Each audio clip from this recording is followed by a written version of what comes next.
In this video, we are looking at the lifespan of a cell. We call that a cell cycle.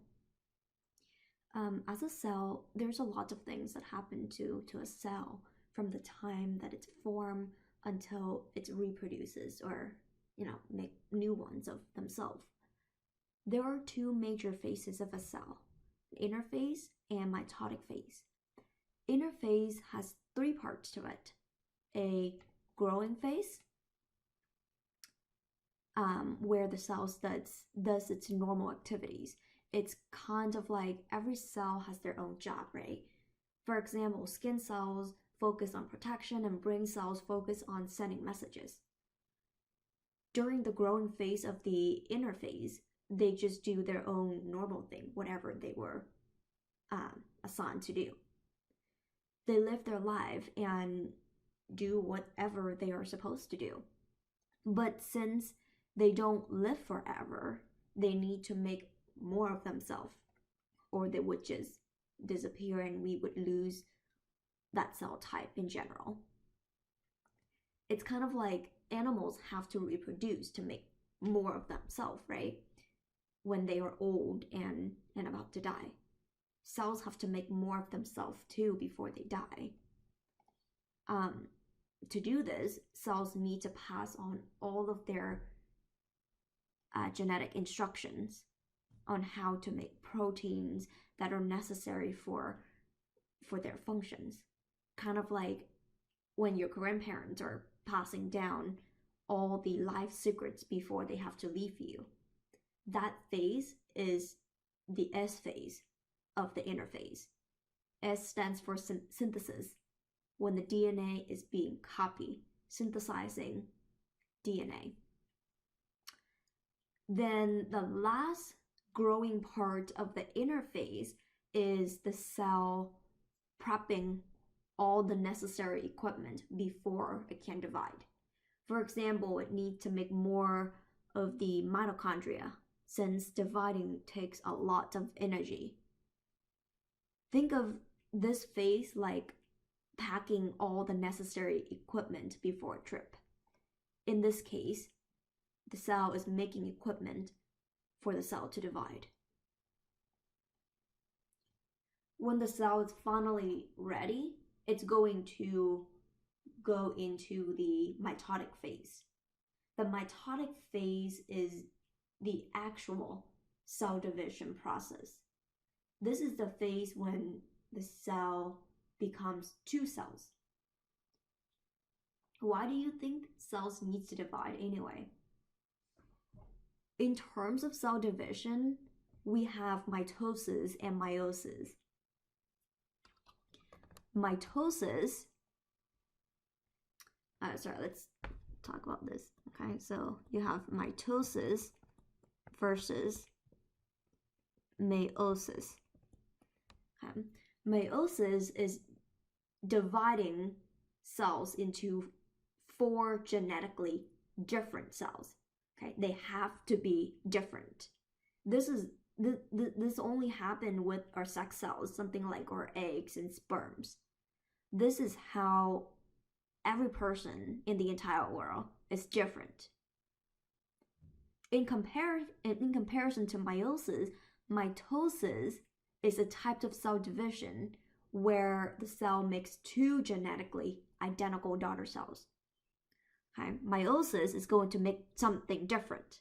Mitosis is going to make something the same. Oops. So actually, let's go back. I'm not going back. Okay, there you go. So let's talk about why do we need mitosis to happen. For example, if you have a cut, right? Something is wrong with your body. If you have an injury somewhere, you lost a piece of that cell, right? For example, if you got a cut, then you would lose a piece of your skin cell. How do you heal? How do you replace that missing cells? Skin doesn't magically appear, right? new skin cells have to form from other skin cells. Other intact skin cells would divide to make more of themselves to cover that missing piece of skin. Let's take a look at this one here. Let's get rid of that so that you can see this better. This is a live recording of cells that got scratched. So that's a normal piece of skin, and then they just scratch it off. Now a whole bunch of cells got removed. It's a gap of missing cells. This is the same as when you're when you have a cut, for example, some of your skin cells is missing. And so the cells would have to divide and make more of themselves to replace the missing cells.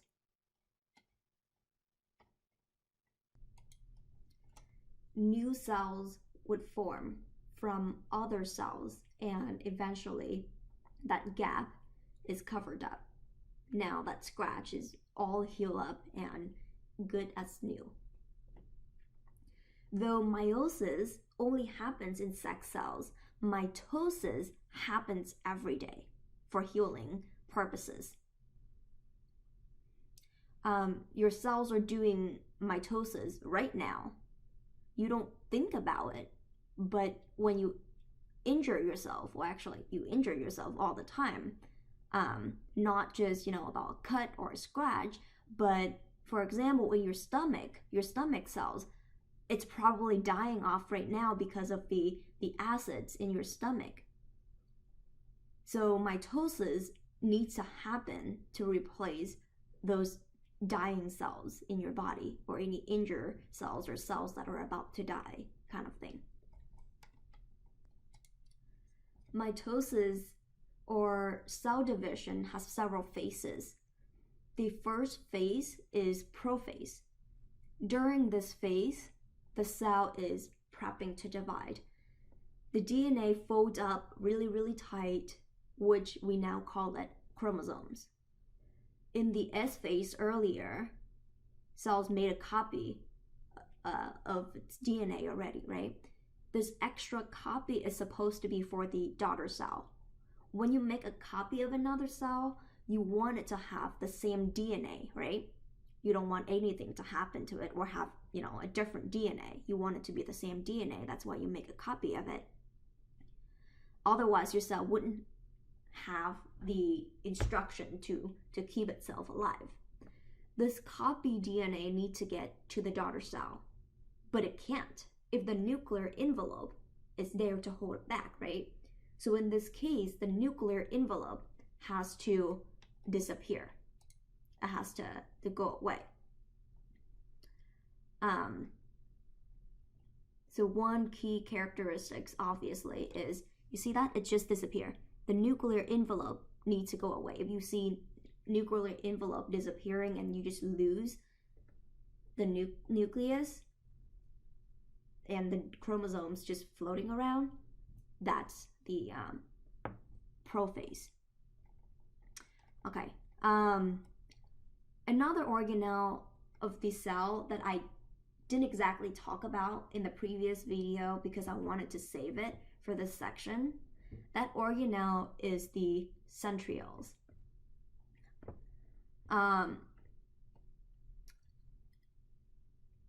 During this phase here, the centrioles are going to make a copy of itself and move toward the opposite end of the cell. These centrioles form spindle fibers, which are these little lines here, those lines that you see. These centrioles are kind of like cytoskeleton. In fact, they are a different form of cytoskeleton. It's called a microtubule specifically. These spindle fibers eventually help attach to the chromosomes and pull the chromosomes apart and end up in two different cells. Centrioles are a big contributor to cell division by pulling the chromosomes apart. Without these spindle fibers, or something is wrong with these centrioles, these cells wouldn't be able to divide properly. In other words, you will not be able to make new cells.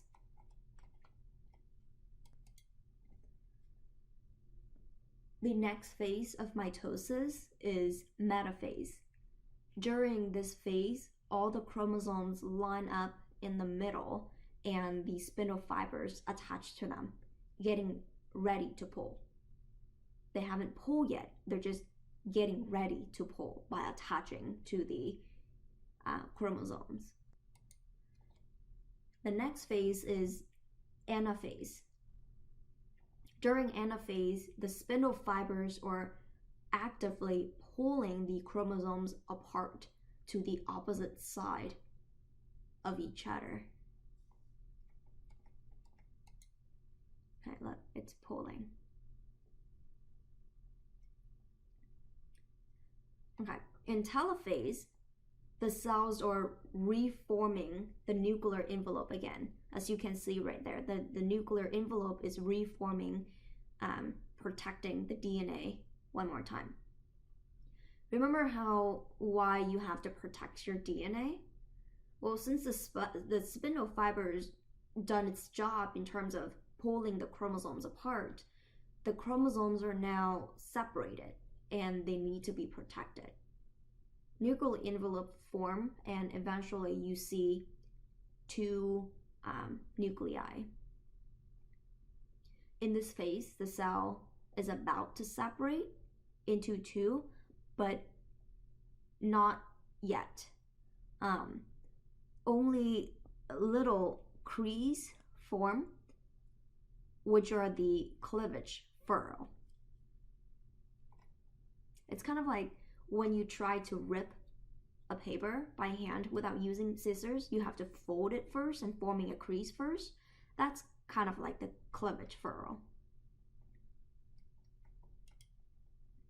Okay, lastly, the cytokinesis part. In cytokinesis, the cleavage furrow, the crease, okay, they actually constrict off, separating the cytoplasm. The plasma membrane then forms around the two newly formed cells. Now you officially have two daughter cells.